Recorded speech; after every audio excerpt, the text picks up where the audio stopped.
오늘 본 말씀은 요한복음 21장 13절에서 18절까지의 말씀입니다.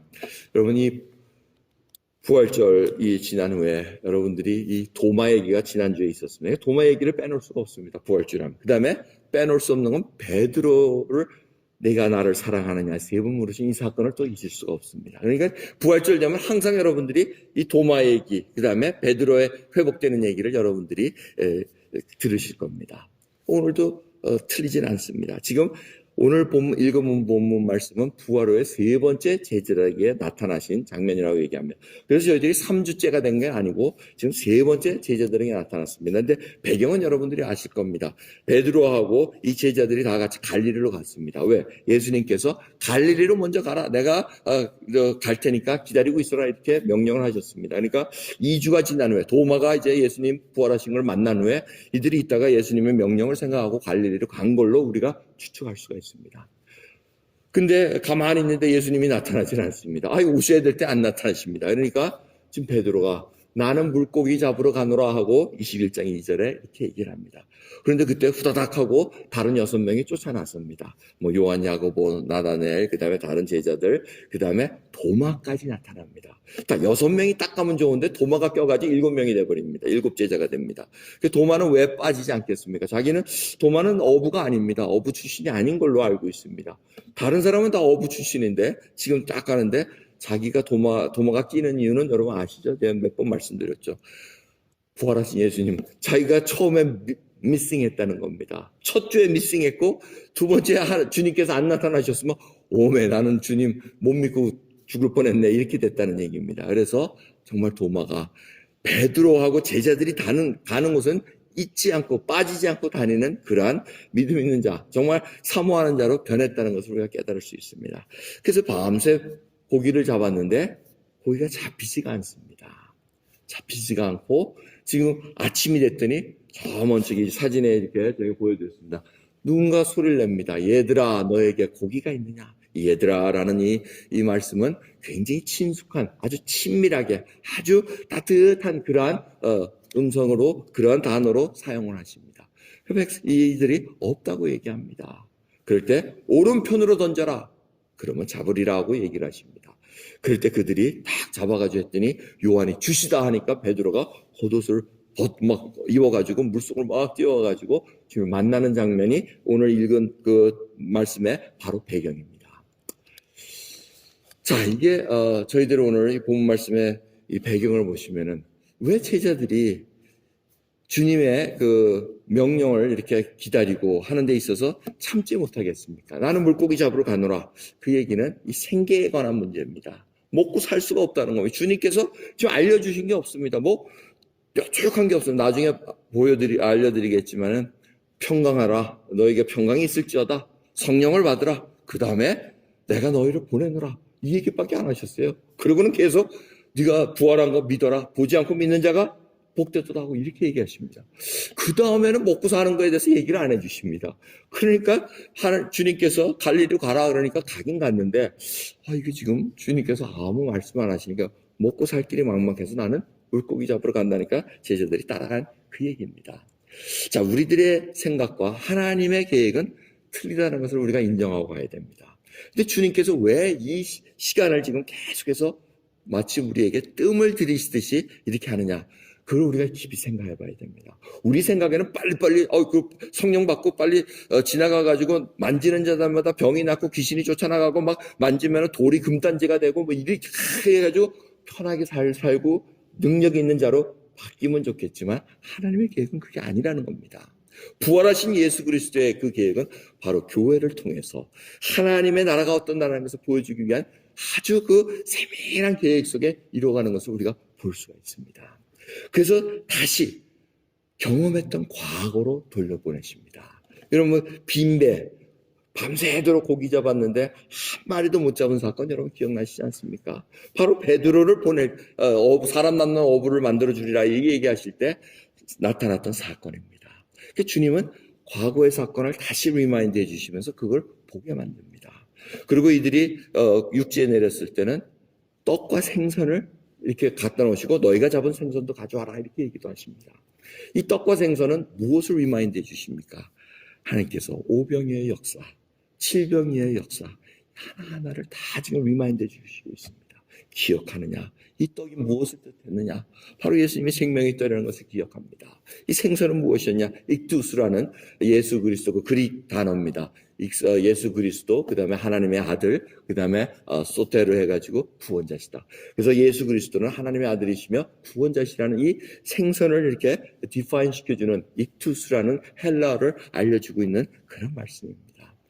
근데 이 오병이어는 바로 유대인 땅에서 이루어졌습니다. 그래서 이 유대인들이 바로 하나님의 그 생명, 예수 그리스도의 생명의 떡을 먹는 것을 상징적으로 보여주셨습니다. 예표로 알려주셨습니다. 칠병이어는 바로 갈릴리 호숫가 옆에서 일어난 사건입니다. 바로 이방인들이 구원받을 수 있다는 것을 하나님께서 또 예표로 알려주셨습니다. 이 하나하나가 지금 제자들은 이해를 못했습니다. 당시에 이게 얼떨결에 나눠주고 하나님께서 축사하셔가지고 나눠주니까 가서 나눠주고 떡광주리가 12광주리가 남고 또 바구니가 7바구니가 남고 뭐 이런 식으로 막 있는 것을 봤는데 지금 곰곰이 다시 리피트하는 겁니다. 마치 바둑을 두고 나서 바둑이 다 끝난 다음에 뭐 복귀하듯이 천천히 다시 보는 겁니다. 이 사건이 뭐였지? 이 왜 이렇지? 하나하나를 지금 하나님께서 기억나게 하신다는 것입니다. 오늘 본 말씀이 바로 주님이 그러한 스테이지를, 무대를 쫙 마련하시면서 사람들로 하여금 예수 그리스도가 누구신 것을 분명히 보고 지금 그 사명을 일깨워 주시면서 나가게 만든다는 것입니다. 지금 이 빈배, 밤새도록 했지만 물고기 못 잡은 거, 또 주님께서 떡과 생선을 준비했지만 본인들이 잡은 생선을 가져오라는 거, 이 하나하나가 다 지금 기억나게 만든다는 것입니다. 이번 주간 저희들이 신명기를 큐티 말씀으로 지금 보고 있습니다. 거기서 가장 중요한 단어는 이스라엘아 들으라, 그 다음에 기억하라는 겁니다.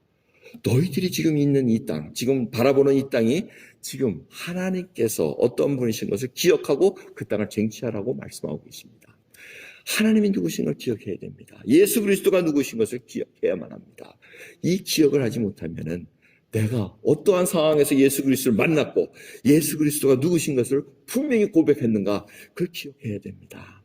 오늘 여러분 이 말씀을 듣고 지금 예배드리는 각자 모든 분들 예수 그리스도가 누구신지 기억하십니까? 언제 만나셨는지 기억하십니까? 그것을 다시 주님께서 알려주고 계십니다. 내가 누구였고 어떤 상황 속에서 하나님의 인도하심이 있었나 보여주고 있다는 것입니다. 오늘 이 본문 말씀을 보시면 베드로는 그냥 풍덩하고 뛰어들어갑니다. 근데 요한은 아주 주님이다 하고 얘기를 해놓고는 먼저 뛰어들어가지는 않습니다. 이 제자 2명만 봐도 아주 성품이 다르다는 것을 볼 수가 있습니다. 베드로는 행동파라고 볼 수 있습니다. 뭐 물에 뛰어들어가고 뭐 주님이시거든 나를 불러서 배에 정말 나와서 물 위로 걷게 하소서 하니까 나와라 하니까 걸었습니다. 행동파입니다. 주님께서 무덤에 부활하셨다는 소식을 듣고 빈 무덤인데 요한이 먼저 달려 들어갔으나 요한은 들어가지는 않습니다.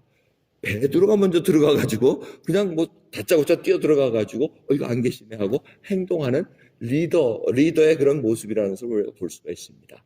근데 요한은 아주 극히 예민한 사람입니다. 알아보길 제일 먼저 알아봅니다. 오늘도 본문 말씀 보면 주시다 하고 이렇게 얘기하는 게 바로 요한이었습니다. 굉장히 예민합니다. 근데 행동은 움직이지 않습니다. 아주 실리적인 사람입니다. 잡은 생선 놔두고 뛰어들어간 사람은 베드로고 잡은 생선 아이고 이거 다 챙겨야지 한 사람은 요한입니다. 그러니까 여러분 이게 각자 제자들마다 다 성품이 틀리다는 걸 우리가 성경을 읽으면서 파악할 수가 있습니다. 이 얘기는 뭡니까? 바로 예수님 나라에, 하나님 나라에 지금 있는 구원받은 백성들은 다 틀리다는 겁니다. 여러분 다 똑같다고 생각하지 마시기 바랍니다. 저는 다 똑같이 될 거라고 생각하고 했는데 그게 아니더라고요. 보니까 각자가 성품도 틀리고 자라는 환경도 틀리고 기질도 틀리면서 예수 그리스도의 성품을 닮아가면서 점점 자기의 기질대로 예수님을 섬깁니다. 하나님을 섬깁니다. 하나님을 찬양합니다. 하나님을 예배를 드립니다. 여러분 이것이 바로 아주 다양 속에서 하나님의 그 나라가 어떤 나라인 것을 우리가 보여준다는 것입니다. 여러분 이들의 예수님께서 이 제자들에게 다시 나타난 것을 생각해 보십시오. 이들은 정말 학벌도 없었습니다. 부유하지도 않았습니다. 뭐 가진 게 권력도 없었습니다. 왜 권력 가진 자들은 다 뭐 아리마대 요셉, 뭐 니고데모, 뭐 이런 자들이 이제 근데 주님은 12제자에 그 사람들을 안 껴놨습니다. 자 그런 거 보면은 주님께서 12제자에 뭐 볼 게 있다고 그런데 끝까지 다시 리마인드 해주시면서 기억나게 하시면서 3년 동안 나와 같이 다니면서 예수님이 누구신 것을 알게 해주신다는 겁니다. 이것이 하나님의 은혜라는 겁니다. 하나님께서 이 구원 베풀어 주신 백성들 하나하나를 끝까지 놓치지 않고 완전한 하나님의 백성으로 하나님의 쓰실 그릇으로 만들어 간다는 것을 여러분 잊지 마시기 바랍니다. 이 12명의 제자는 정말 어떻게 보면 별 볼 일 없습니다. 마태는 세리였습니다. 돈 계산은 빨랐지만은 자기 믿음하고는 상관없는 자였습니다. 믿음이 좋다 그랬으면, 유대교에 정말 헌신된 자였으면 세례로 갈 리가 없었겠죠. 그런데 글로 갔습니다. 주님은 또 은혜로 픽업을 해가지고 제자로 삼습니다. 이것이 하나님 나라의 특성입니다. 우리 눈에는 별 볼 일 없지만, 그래서 사도 바울이 고린도전서 얘기하기를, 좀 봐라. 우리 믿는 자 중에 문벌, 학벌, 좋은 자 있느냐 하면서 이렇게 쭉 얘기합니다. 내세울 게 뭐가 있느냐? 하지만 하나님께서는 약한 자를 들어서서 강한 자를 부끄럽게 하신다는 것이 바로 하나님 나라의 원리라는 것을 깨닫게 해주신다는 겁니다. 그래서 주님께서는 이 12제자를 잊지 않고 놓치지 않고 계속해서 이제는 하나님의 그 쓰르시를 그릇으로 천천히 만들어가고 있다는 것입니다. 근데 오늘 본문 말씀의 배경 속에 하나 튀어나오는 단어가 하나 있어요. 뚝 하고 튀어나오는 단어가 숯불입니다. fire of coal 해가지고 주님께서 숯불을 준비해놓고 떡과 생선을 거기에 다 구워놓고 따뜻하게 보관하고 계셨습니다. 그게 21장 9절에 써 있습니다. 육지에 올라보니 숯불이 있는데 하고 거기에 떡과 생선이 있다고 기록하고 있습니다. 이 숯불이라는 것을 여러분 누가 제일 겁나게 보고 있겠습니까? 베드로입니다. 베드로. 왜?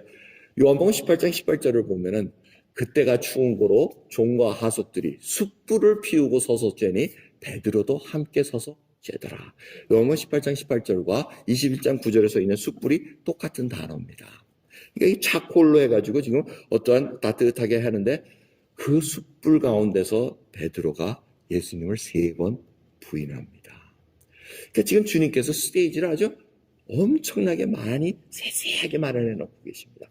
여러분 주님은 그런 분이십니다. 잊지 마시기 바랍니다. 여러분 이 세상을 사는데 여러분들 상황 하나하나 마닥들이고 하는 것들 여러분 그냥 생기는 거 아닙니다. 주님께서 세세하게 다 준비하시면서 이 일을 통해서 내가 과거에 하나님을 어떻게 섬겼던가 그리고 지금 내가 하나님을 믿는 믿음이 어떤가 이 하나하나를 주님께서 다 살피시면서 우리를 이끌어가고 계신다는 좋은 도구입니다. 어쩌면 이 역병의 시간도 사실은 저희들에게 주시는 하나님의 좋은 무대 장치입니다. 하나님을 얼마나 지금 신뢰하고 하고 이러한 때가 언제였던가 한번 생각해 보십시오. 정말 하나님 앞에 단절된 상황 속에서 사람과 단절되고 무엇과 단절되면서 지금 하나님만 온전히 바라볼 수 있는 이 시간이 지금 주님께서 말하는 시간이라는 것을 잊지 말아야 됩니다. 이 숯불이라는 것을 주님께서 준비하셔서 베드로를 지금 어떻게 했든지 지금 다시 이렇게 세우고자 하는 그 열망을 우리가 읽어야 된다는 것입니다.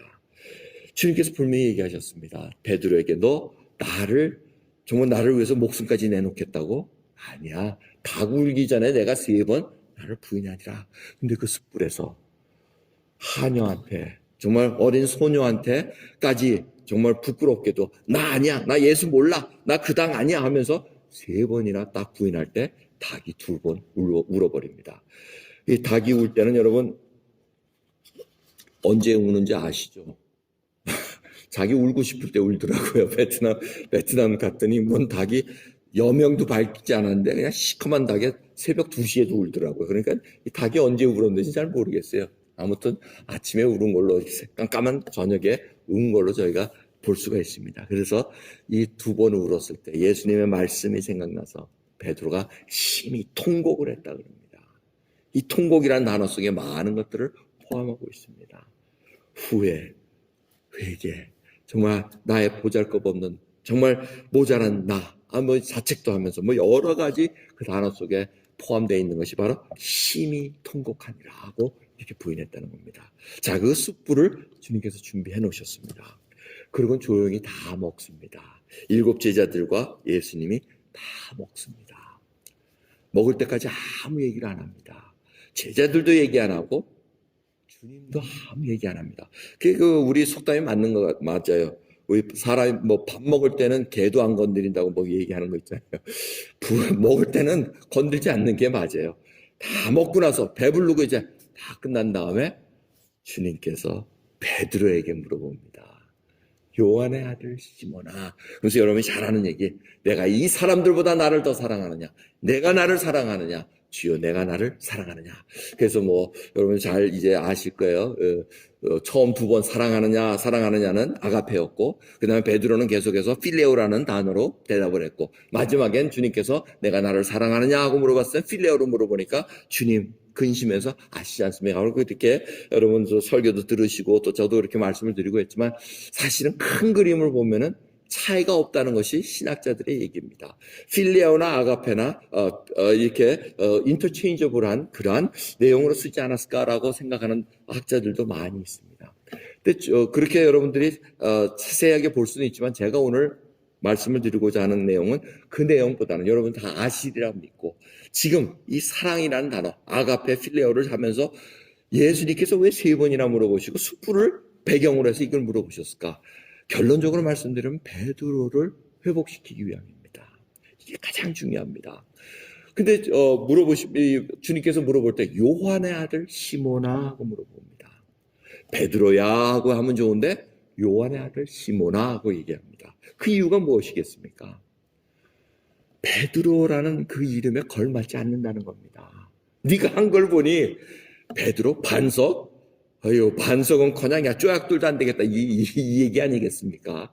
그러면서 주님께서 아주 부드럽게 요한의 아들 시몬아 하고 물어봅니다.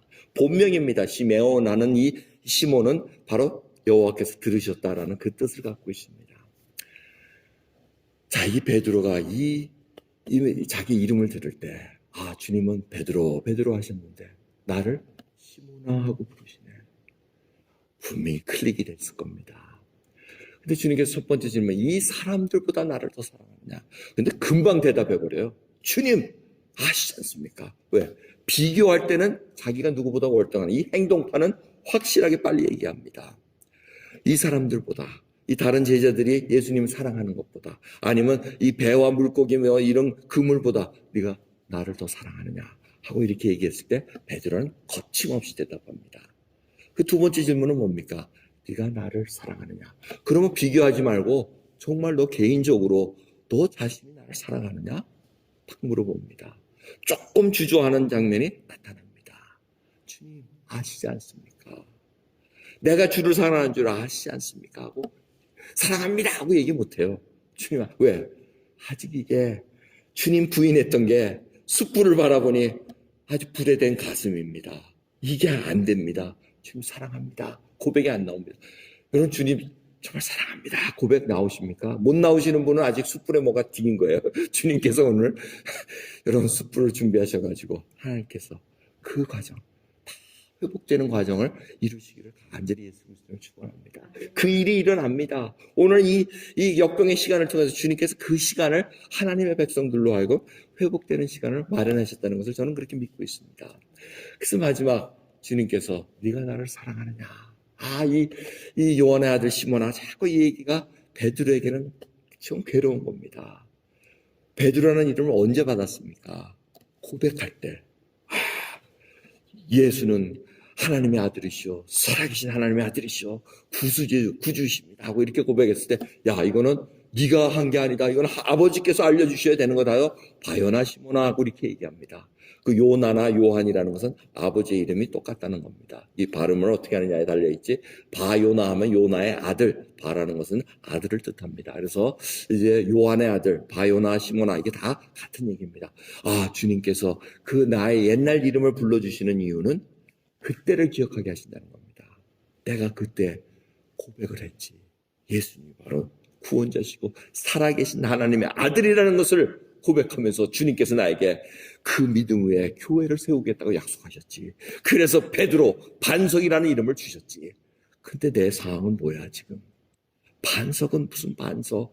흔들려 죽겠는데 모래 위에 서 있는 아주 그냥 아슬아슬한 그러한 자인데 이런 마음감이 교체하는 그런 상황이었습니다. 하지만 주님께서는 3번 물어보시는 동안 베드로의 마음을 회복시켜 주시고 일깨워 주십니다. 기억나게 하십니다. 바로 사명이 있다는 것입니다. 그래서 계속해서 이 3번 질문하실 때 답을 듣고는 내 어린 양을 먹이라, 내 양을 치라, 내 양을 먹이라 하고 이렇게 말씀하십니다. 사명이 있다는 겁니다. 그걸 기억하게 하신다는 겁니다. 네가 지금 물고기나 잡으러 가자 하고 이렇게 생계에 연연할 그럴 때가 아니라는 것입니다. 하나님이 주신 사명, 그것을 잊지 말고 이제는 행해야 된다는 것을 깨닫게 해주시는데, 그 일을 위해서는 바로 주님을 사랑하는 것이 바로 가장 근본적이고 가장 중요한 시라는 것입니다. 주님께서 왜 그 많은 시간과 장소를 통해서 이 시간을 세우셨겠습니까? 왜 7 제자를 다시 그 숯불을 키워놓고 떡과 생선을 준비하셔가지고 하나하나 과거의 일을 기억나게 하시고 베드로의 그 아픈 것을 회복시켜 주시겠습니까? 리더 베드로를 세워야지만 다른 제자도 사명을 깨닫고 움직이게 돼 있다는 겁니다. 여러분, 여러분이 하나님께서 은혜를 받게 하신 것 이유가 있습니다. 여러분이 먼저 서야지만 다른 처진 자들이 세워질 수 있기 때문에 그렇습니다. 그래서 하나님 은혜 주시는 거예요. 여러분 그냥 나 기분 좋다, 감정적으로 기뻐하고 하고 이렇게 하는 것이 은혜 주신 이유 아닙니다.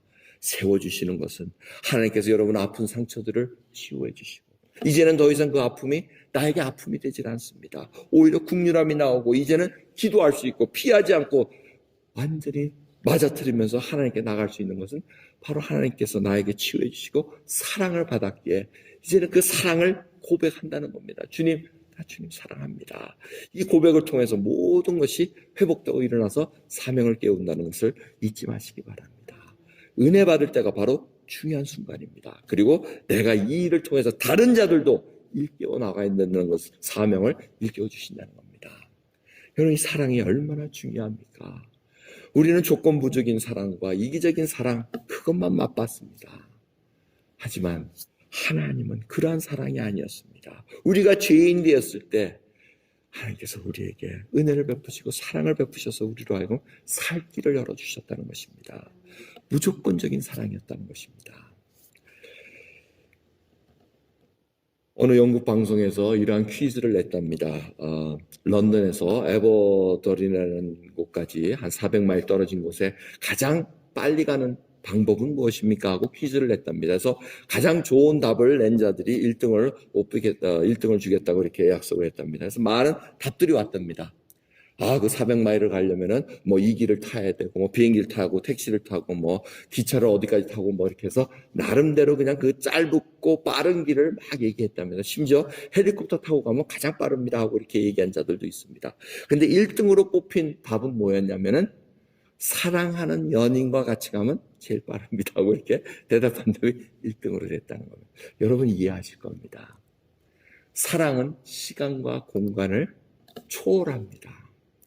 그럼 정말 사랑을 하면은 시간이 어떻게 간지 모릅니다.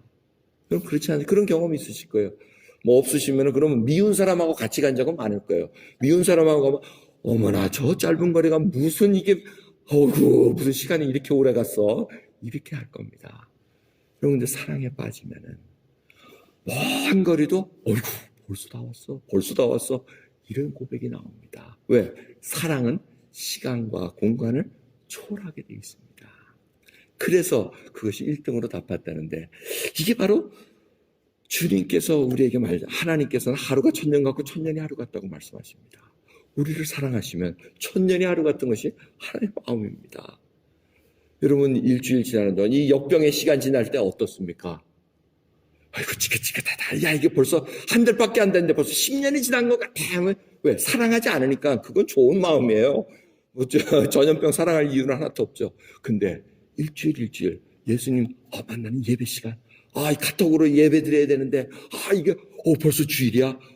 무슨 세월이 이렇게 빨라. 왜? 드라마 보는 게 너무 좋아가지고 다른 거 하는 게 너무 좋아가지고 그런 게 빠지면 하나님 앞에 정말 어떠한 말을 해야 될지 모르는 순간이라면 이게 또 다른 겁니다. 하지만 정말 말씀을 사모하며, 주님께서 뭐라 그러십니까? 요한복음 14장 23절에 나를 사랑하면 내 말을 지키리니 아버지께서 저를 사랑하여 우리가 그에게 거처를 옮기리라고 말씀하십니다. 이 사랑은 하나님의 말씀을 순종하는 겁니다. 듣는 것, 말씀대로 되는 겁니다. 그래서 여러분, 이 역병의 시대가 왜 이렇게 중요하냐고 제가 말씀드리냐면, 이 시간에 정말 하나님의 사랑을 어떻게 고백하고 있습니까? 주님은 계속 믿고 물어보십니다. 네가 나를 사랑하느냐? 주님 내 마음 아시잖아요. 베드로한테 배운 분이 있어가지고 주님은 아시나이다. 근데 주님은 그걸 원하는 게 아니고 정말 사랑합니다. 이 고백을 듣기를 원하신다는 거 잊지 마시기 바랍니다. 그 사랑을 주님이 나를 이렇게 사랑해 주시는데 그럼 말씀을 더 봐야 되고 말씀을 사모하면서 주님의 말씀이 이렇게 단죠. 정말 성경을 이 좋은 시간에 내가 한번 성경을 읽어봐야 되겠다. 오블리게이션이 아니라 전에는 그냥 일독일독 해야지 무조건 읽었는데 어이구 이 시간에 정말 주님 성경을 읽어봐야 되겠습니다. 읽었더니 시간이 그냥 금방 갑니다. 말씀 읽을 때 금방 갑니다. 그럼 큐티도 평상시 하지도 못했는데 이거 먹고 사는 것 때문에 바빴는데 이제는 주님 말씀 하나하나 보면서 신명기에 있는 말씀 하나하나 읽어보면서 그 단어 하나가 내 영혼을 찌르고 정말 주님 이제는 주님 앞에 꼬꾸라질 수밖에 없는 내 인생입니다. 라는 그 사랑의 고백들이 흘러나는 것이 바로 주님께서 오늘 본 말씀을 통해서 저희들에게 알려주십니다. 여러분 이 기도의 생활은 어떻습니까? 형식적으로 그냥 기도하고 가는 그 시간이 아닙니다. 이제는 정말 인티밋한 정말 친밀하고 떨어질래야 떨어질 수 없고 주님과 함께 기도하는 시간이 정말 1시간 기도했는데 벌써 10시간이 지날 수도 있습니다. 정말 그 사랑의 고백들이 일어나는 귀한 시간이 되기를 여러분 예수 그리스도는 축원합니다. 주님은 그 고백을 듣기를 원하고 그 일을 통해서 원하시는 것이 있다는 겁니다. 부활하신 첫날부터 계속해서 이 3번째 나타나실 때까지 주님께서 큰 줄거리로 가시는 게 있습니다. 이게 뭐냐면 이 사명을 일깨워주기 위하심이고 사명을 이루기 위한 그 기본을 다 깔아놓고 계시다는 것입니다. 이 사명하면 여러분 우리 옛날 어렸을 때 국민교육헌장이라는 거 기억나실지 모르겠습니다. 학교 다닐 때 뭐죠? 국민교육 우리는 민족 중흥의 역사를 위해 이 땅에 태어났다. 그 얘기 있습니다. 참 어렸을 때 그거 못 외워가지고 맨날 혼났는데 지금도 못 외우네 보니까. 근데 민족 중흥의 사명을 띠고 태어났다. 이렇게 시작하는 그 국민교육헌장처럼 이 사명이라는 것. 주님께서 구원 베풀어 주신 자에게 사명을 주십니다. 그래서 부활하신 제자들에게 주신 그 세 카테고리가 있습니다. 처음에는 평강이 있을지어다. 예수 그리스도를 모신 자마다 나타나는 결과. 두 번째는 아버지가 나를 보는 것처럼 나도 너희를 보내노라 하고 제자를 보낸다 그러시면서 성령을 받으라 하고 보내십니다. 그래서 성령을 받아서 할 일이 뭐냐면 너희가 네 죄가 있거든 사하면 사해질 것이요 네 죄도 이제 그대로 두면 그대로 있으리라. 이것은 우리에게 죄 사하는 권세가 있다는 것이 아니고 우리가 보냄을 받고 성령 충만해서 보냄을 받고 성령의 말씀대로 복음을 전할 때 예수 그리스도가 우리의 죄를 위해서 돌아가셨다고 복음을 전하는 메시지가 다른 사람 귀에 들릴 때 그들이 받아들이면 죄사함을 받은 것이요 받지 않으면 죄사함이 그대로 이루어지지 않았다는 것을 알려주시는 말씀입니다. 이게 주님이 중심이 돼서 사명을 다시 일깨워 주신다는 것을 우리가 알고 있어야 됩니다. 여러분 예수님께서 구원자이신 것을 우리가 선포해야 되는 것이 우리의 사명입니다. 여러분이 구원받은 것은 물론 하나님께서 여러분들의 행복을 위해서 구원을 베풀어 주십니다. 예수 그리스도와 함께 있으면 평강이 있습니다. 하늘이 주시는 평강으로 어떠한 난관이 와도 어떤 어려움이 와도 주님이 나의 목자시기에 나는 주님과 함께 할 수 있습니다. 라는 그 고백이 있습니다. 하지만 주님께서 이 사명, 복음을 전하는 사명, 이웃들에게 다시 한번 예수 그리스도가 구원자시라는 것을 그 사명을 우리에게 다시 일깨워주시고 계시다는 것입니다. 하나님의 부르심에 따라 이 사명을 따라 산다는 것은 우리 마음대로 하는 것이 아닙니다. 예수님께서 베드로에게 딱 알려주십니다. 젊어서는 내가 스스로 띠뛰고 원하는 곳으로 다녔지만 늙어서는 내 팔을 벌리니 남이 내게 띠띠우고 원치 아니하는 곳으로 데려가리라. 이 사명은 우리가 원하는 곳에 가는 것이 아닙니다. 하나님께서 가라는 곳에 가는 것입니다. 착각하지 마시기 바랍니다. 우리는 마치 하나님 내가 결정했습니다 해놓고는 내가 원하는 곳으로 자꾸 가려고 그래요. 그런데 주님께서 가라는 곳에 가야 됩니다. 그래서 주님께서 남이 내게 띠를 띄우고 가는 그곳으로 갈 것이다. 이 사명을 가진 자는 내 뜻이 아니라 우리 주인의 하나님, 우리 주 예수 그리스도의 뜻으로 움직여야 된다는 것을 알려주고 계십니다. 여러분 주님께서 부어주신 그 사명, 지금 혹시라도 어떠한 상황 때문에, 무슨 사건 때문에 그 일이 지금 클리어하게 보이지 않는다면 오늘 이 말씀을 통해서 다시 한번 예수 그리스도께 사랑을 고백하면서 그 사랑을 다시 한번 일깨우며 사명을 일깨우는 저와 여러분 되기를 간절히 예수 그리스도의 이름으로 축원합니다. 기도하겠습니다. 하나님 감사합니다. 오늘 이 부활절 통해서 세 번째 주일, 정말 주일이라면 마무리가 되는 것이 아니라 일주일을 시작하는 시간이라는 것을 다시 한번 깨닫게 해주시옵소서. 주님께서 저희들에게 사명을 깨워주시고 우리가 주님께 그 사랑을 고백함으로 말미암아 주님의 사랑을 깨달은 자로서 주님의 사랑을 고백해서 이웃들에게 그 사랑을 고백하는 자로 살아갈 수 있는 아버지 놀라운 은혜를 베풀어 주신 것 다시 한번 깨닫고 나는 귀한 시간 되게 허락해 주시옵소서. 아버지 우리 마음속에 힘들고 정말 불안하고 초조한 것들이 많이 있습니다. 주님을 모신 자로서 아버지 그것이 마땅히 이제는 하늘의 평강으로 다스려질 수 있도록 은혜 베풀어 주시옵소서. 감사드리며 우리 예수 그리스도의 이름으로 기도드리옵나이다. 아멘.